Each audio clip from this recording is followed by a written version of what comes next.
সে সময় সারা দুনিয়ার মহাসাগরগুলোতে দাপিয়ে বেড়াচ্ছিল পর্তুগিজ সাম্রাজ্য।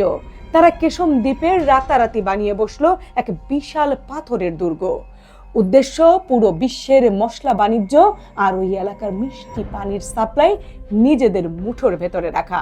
এ স্পর্ধা দেখে পারস্যের সম্রাট শাহ আব্বাসের রাগে গা জ্বলছে, কিন্তু বিশেষ এক দুর্বলতার কারণে তিনি রইতেও পারছিলেন না, আবার সইতেও পারছিলেন না। পারস্যের বিশাল সেনাদল থাকলেও সাগরের বুকে পর্তুগিজদের দানব সাইজের যুদ্ধ জাহাজের সাথে পাল্লা দেওয়ার মতো কোনো নৌবাহিনী ছিল না তার। আচ্ছা, তাহলে উপায় কি? পারস্য সম্রাট খেললেন এক মাস্টার স্ট্রোক। তিনি হাত মেলালেন সেই সময়ের উঠতি সুপার পাওয়ার ব্রিটিশদের সাথে।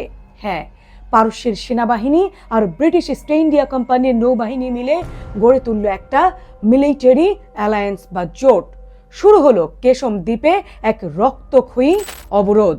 টানা 9 মাস চলল কামানের গোলাগুলি আর ধ্বংসযজ্ঞ। সেই ভয়াবহ যুদ্ধে মারা যান বিখ্যাত ব্রিটিশ মেরু অভিযাত্রী উইলিয়াম বাফিনো। শেষ পর্যন্ত হার মানতে বাধ্য হয় পর্তুগিজরা, আর কেশমের মাটি থেকে চিরতরে নামিয়ে ফেলা হয় তাদের ঔপনিবেশিক পতাকা।